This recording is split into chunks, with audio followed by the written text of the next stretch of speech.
झांसी में लाठीचार्ज की गई है किसानों पर। बहुत ही आज दुखद घटना है कि झांसी के अंदर ये लाठीचार्ज की गई है और बर्बरता की गई है पुलिस द्वारा।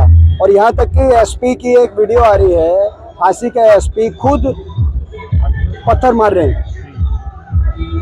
जो लोग न्याय के गुहार के लिए मुख्यमंत्री जी से मिलना चाहते थे, जो जीवन कुंडू हत्याकांड के आरोपियों को सजा दिलाना चाहते थे, उन पे इस तरीके से पुलिस द्वारा लाठियां, ये किसने उन पुलिस को बर्बरता की आज़ादी दी और वो भी आज़ादी के दिन, ये मैं समझता हूँ कि एक बड़ा दुर्भाग्य है।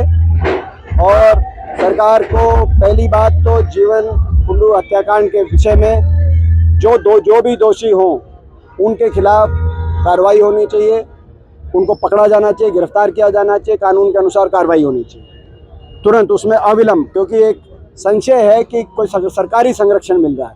अगर इस तरह की बात है तो इससे ज़्यादा कोई गलत बात हो नहीं सकती। और दूसरी बात, अगर पुलिस की जो कार्रवाई हुई है उसमें कौन कौन वो अधिकारी हैं जिन्होंने क्रॉस करी है, इसमें भी निष्पक्ष जांच होनी चाहिए। भाजपा प्रदेश अध्यक्ष एक जाति विशेषज्ञ को लेकर कोई भाजपा प्रदेश अध्यक्ष एक जाति विशेषज्ञ की बात कर रहे हैं। देखिए, मैंने जैसे कहा कि ये इनकी बातों को सीरियसली नहीं ले रहा, क्योंकि ये ऐसे ही उलझुल बयान दे रही है और ये भाजपा का एजेंडा ही है। भाई को भाई से उलझाना भाजपा का एजेंडा रहा है, जाति धर्म की राजनीति भाजपा का एजेंडा रहा है। लेकिन जो ये वर्ग विशेष की बात कर रही है, एक वर्ग विशेष है जेन जी, वो जेन जी के भविष्य को चौपट कर दिया इन्होंने, उसका ये जवाब दे नहीं रहे और बातें कर रहे हैं। ये जो वो वर्ग विशेष है जेन जी, जिसको इन्होंने आतंकवादी भी कहा इन्हीं प्रदेश अध्यक्ष ने, ये उनके सारे सवालों का जवाब दे। उनका भविष्य चौपट क्यों हुआ 12 साल में? वो अपने बयान से भी तो पलटी है, जाट समाज का नाम। वो देखो, अब उनका तो मैंने जैसे कहा कि उनकी बातों को सीरियसली नहीं ले रहा है। वो कभी कुछ कह रही हैं, कभी कुछ कह रही हैं। मल्लिकार्जुन खड़गे का भी अपमान किया गया, उससे ज़्यादा क्या शर्मनाक बात हो सकती है? और ये जो खड़गे जी का जो अपमान हुआ है, देश के संविधान का अपमान, बाबा साहब का अपमान, ये हम सब का अपमान है, प्रत्येक देशवासी का अपमान है, आपका भी अपमान है, प्रत्येक देशवासी का, आपका, हमारा, ये छत्तीस बिरादरी का अपमान है। इसको बर्दाश्त नहीं करेंगे। और मैं कहना चाहता हूँ, ये जो शुद्धिकरण का यज्ञ हवन किया गया, शुद्धिकरण की देश में अगर ज़रूरत है तो भारतीय जनता पार्टी की जातिवादी सोच से देश को शुद्धिकरण कराने के लिए एक महायज्ञ देश को करना पड़ेगा। आज के दिन ये आवश्यकता है। राष्ट्रमंडल खेलों को आप हरियाणा में हो, हमारी मांग है, जायज़ हक बनता है हरियाणा। और हरियाणा क्या करे? जायज़ हक बनता है हरियाणा का। पिछले 15 वर्ष में आप देखो, कॉमनवेल्थ, एशियाई ओलंपिक में 50% से ज़्यादा मेडल हरियाणा खिलाड़ी लेके आए। जब एक प्रदेश का इस तरह का प्रदर्शन हो और जब लाखों करोड़ रुपए निवेश की बात हो, बड़े बड़े स्टेडियम्स बनाने की बात हो, हज़ारों बच्चों को रोज़गार दिलाने की बात हो, खिलाड़ियों के लिए एक इंफ्रास्ट्रक्चर बनाने की बात हो, तो उसमें हरियाणा को का चयन क्यों नहीं किया जा रहा? मेरे को बताए सरकार। और नायब सैनी जी को तो कुछ पता ही नहीं है। नायब सिंह जी ने ये कहा, मुख्यमंत्री जी ने, जब हुड्डा साहब ने कहा कि भाई कम से कम इस बार जो मेडल लेके आए इनको नौकरी आप लगाओ, तो कहा कि हुड्डा साहब इसलिए कह रहे हैं पहले कोई आता ही नहीं था मेडल। यानी कि वो ऐसे मुख्यमंत्री हैं, खेल के लिए जो प्रदेश जाना आता है उस प्रदेश के, कि उनको पता ही नहीं है। 2010 कॉमनवेल्थ खेल 101 मेडल आए भारत देश के, 39 तो गोल्ड मेडल थे, 24 अकेला हरियाणा लेके आया। और जो खिलाड़ी लेके आया उनको इस बार तो कुल 39 मेडल है, केवल 13 गोल्ड मेडल है, केवल 7 जो है 13 में से 7 हरियाणा खिलाड़ी लेके आए।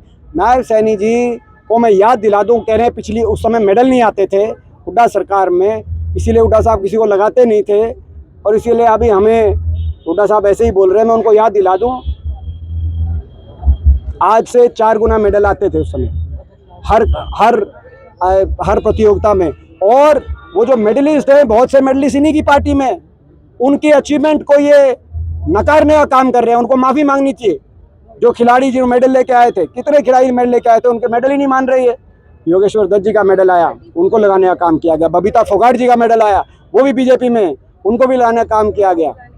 संदीप सिंह, उसमें हॉकी का गोल्ड मेडल आया था 2010 में दिल्ली में, जब कॉमनवेल्थ खेल हुए थे, हॉकी का गोल्ड मेडल आया था। संदीप सिंह जी उस टीम में थे, उनको लगाने का काम किया गया हुड्डा सरकार में। वो बाद में खेल मंत्री बने इन्हीं की सरकार में। तो मेडल आए, आज के मुकाबले 4 गुना है। दुख इस बात का है कि पिछले 12 साल में हर बार पहले 101 मेडल आए थे हमारे देश के, दूसरे नंबर पे हम आए थे। उसके बाद 67 मेडल आए, तीसरे नंबर पे हम आए। उसके बाद 61 मेडल आए और इस बार 39 मेडल आए कुल। इतिहास को कैसे बदल सकते हैं? देश मेडल पद की पदक तालिका में हर बार नीचे क्यों आ रहा है?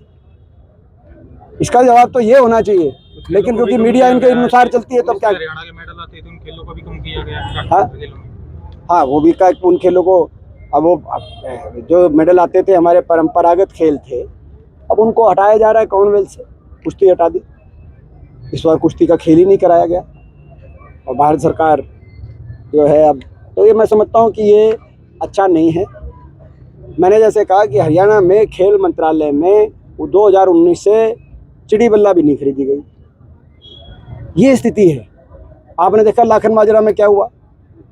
मैंने 15 लाख रुपए दे रखे थे एमपी कोटे से, क्योंकि जो सरकार का खुद बनवाना चाहिए था वो स्टेडियम, मगर वो भी लगाने में इन्होंने 6 साल लगा दिए, 5 साल लगा दिए, और वो भी नहीं लगाया।